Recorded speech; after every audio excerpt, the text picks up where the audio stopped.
or for breeds of disease germs immunized against all possible antibodies. Others strive to produce a vehicle that shall bore its way under the soil like a submarine, under the water, or an airplane, as independent of its base as a sailing ship. Others explore even remoter possibilities, such as focusing the sun's rays through lenses suspended thousands of kilometers away in space, or producing artificial earthquakes and tidal waves by tapping the heat at the Earth's center. But none of these projects ever come anywhere near realization, and none of the three superstates ever gains a significant lead on the others.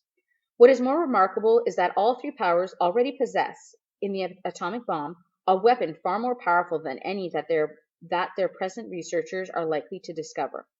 Although the party, according to its habit, claims the invention for itself, atomic bombs first appeared as early as the 1940s and were first used on a large scale about 10 years later. At that time, some hundreds of bombs were dropped on industrial centers, chiefly in European Russia, Western Europe, and North America. The effect was to convince the ruling groups of all countries that a few more atomic bombs would mean the end of organized civil society and hence of their own power. Thereafter, although no formal agreement was ever made or hinted at, no more bombs were dropped. All three powers merely continued to produce atomic bombs and store them up against the decisive opportunity which they all believe will come sooner or later. And meanwhile, the art of war has remained almost stationary. For 30 or 40 years, helicopters are more used than they were formerly. Bombing planes have been largely superseded by self-propelled projectiles. And the fragile, movable battleship has given way to the almost unsinkable floating fortress. But otherwise, there has been little development. The tank, the submarine, the torpedo, the machine gun, even the rifle and the hand grenade are still in use. And in spite of the endless slaughters reported in the press and on the telescreens, the desperate battle of earlier wars, in which hundreds of thousands or even millions of men were often killed in a few weeks, have never been repeated. None of the three superstates ever attempts any maneuver which involves the risk of serious defeat. When any large operation is undertaken, it is usually a surprise attack against an ally. The strategy that all three powers are following, or pretend to themselves that they are following, is the same. The plan is, by a combination of fighting, bargaining, and well-timed strokes of treachery, to acquire a ring of bases completely encircling one or other of the rival states, and then to sign a pact of friendship with the rival and remain on peaceful terms for so many years as to lull suspicion to sleep.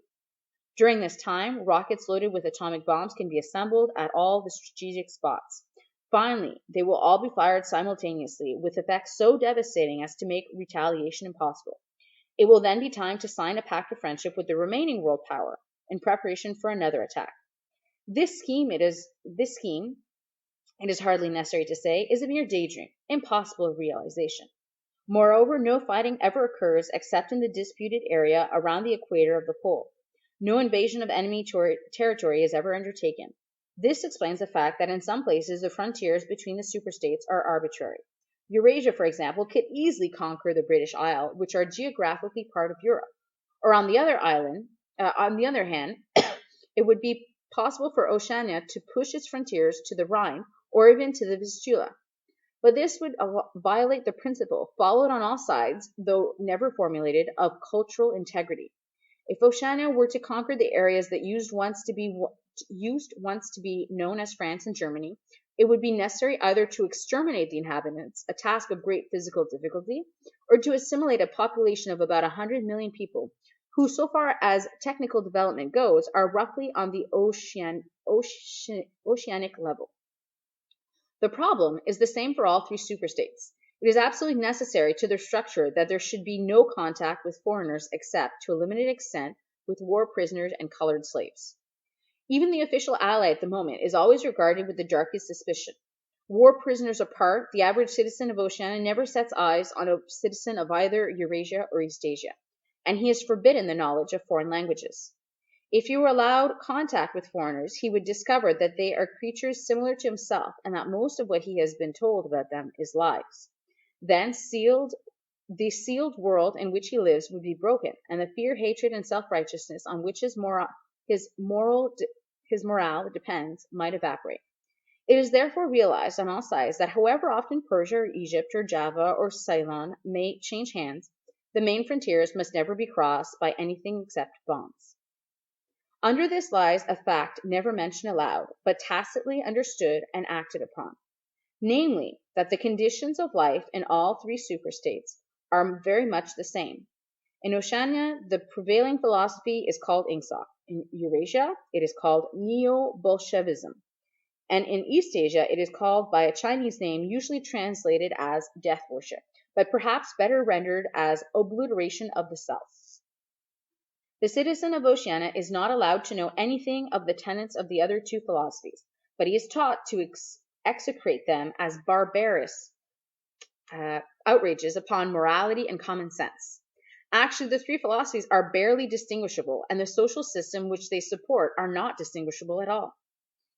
Everywhere there is the same pyramidal structure, the same worship of semi-divine leader, the same economy existing by and for continuous warfare. It follows that the three superstates not only cannot conquer one another, but would gain no advantage by doing so. On the contrary, so long as they remain in conflict, they prop one another up, like three sheaves of corn.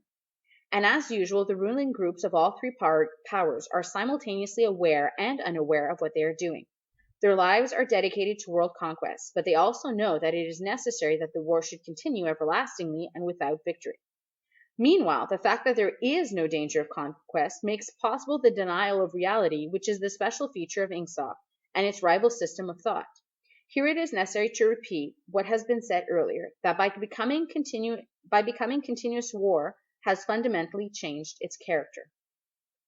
In past ages, a war, almost by definition, was something that sooner or later came to an end, usually an unmistakable victory or defeat.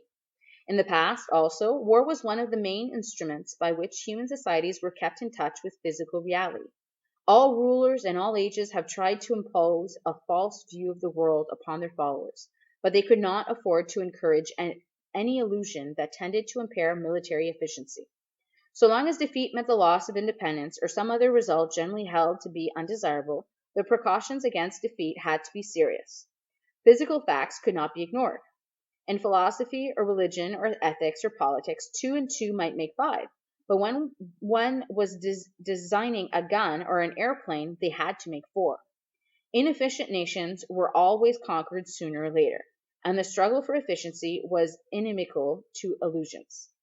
Moreover, to be efficient, it was necessary to be able to learn from the past, which meant having a fairly accurate idea of what had happened in the past. Newspapers and history books were, of course, always colored and biased, but falsification of the kind that is practiced today would have been impossible. War was a sure safeguard of sanity, and so far as the ruling classes were concerned, it was probably the most important of all safeguards. While wars could be won or lost, no ruling class could be completely irresponsible. But when war becomes literally continuous, it also ceases to be dangerous. When war is continuous, there is no such thing as military necessity. Technical progress can cease, and the most palpable facts can be denied or disregarded. As we have seen, researches that could be called scientific are still carried out for the purposes of war, but they are essentially a kind of daydreaming, and their failure to show results is not important. Efficiency, even military efficiency, is no longer needed. Nothing is efficient in Oceania except the thought police. Since each of the three superstates is inconquerable, each is in effect a separate universe within which almost any perversion of thought can be safely practiced. Reality only exerts its pressure through the needs of everyday life. The need to eat and drink, to get shelter and clothing, to avoid swallowing poison or stepping out of top-story windows, and the like. Between life and death, and between physical pleasure and physical pain, there is still a distinction, but that is all. Cut off from contact with the outer world and with the past, the citizen of Oceania is like a man in interstellar space, who has no way of knowing which direction is up and which is down. The rulers of such a state are absolute, as the pharaohs or the Caesars could not be. They are obliged to prevent their followers from starving to death in numbers large enough to be inconvenient, and they are obliged to remain at the same low level of military technique as their rivals. But once that minimum is achieved, they can twist reality into whatever shape they choose. The war, therefore, if we judge it by the standards of previous wars, is merely an imposture. It is like the battles between certain remnant animals whose horns are set at such an angle that they are incapable of hurting one another. But though it is unreal, it is not meaningless. It eats up the surplus of consumable goods, and it helps to preserve the special mental atmosphere that a hierarchical society needs. War, it will be seen, is now a purely internal affair. In the past, the ruling groups of all countries, although they might recognize their common interest and therefore limit the destructiveness of war, did fight against one another, and the victor always plundered the vanquished. In our own day, they are not fighting against one another at all. The war is waged by each ruling group against its own subjects, and the object of the war is not to make or prevent conquests of territory, but to keep the structure of society intact. The very word war, therefore, has become misleading. It would probably be accurate to say that by becoming continuous war has ceased to exist. The peculiar pressure that it exerted on human beings between the Neolithic age and the early 20th century has disappeared and been replaced by something quite different.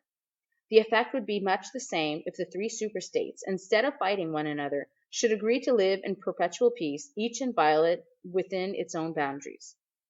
For in that case, each would still be a self-contained universe, freed forever from the sobering influence of external danger.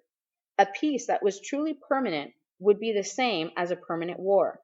This, although the vast majority of the party members understand it only in a shallower sense, is the inner meaning of the party slogan, "War is peace." Winston stopped reading for a moment. Somewhere in remote distance, a rocket bomb thundered. The blissful feeling of being alone with a forbidden book in a room with no telescreen had not worn off. Solitude and safety were physical sensations, mixed up somehow with the tiredness of his body, the softness of the chair, the touch of the faint breeze from the window that played upon his cheek. The book fascinated him, or more exactly, it reassured him. In a sense, it told him nothing that was new, but that was part of the attraction. It said what he would have said if it had been possible for him to set his scattered thoughts in order.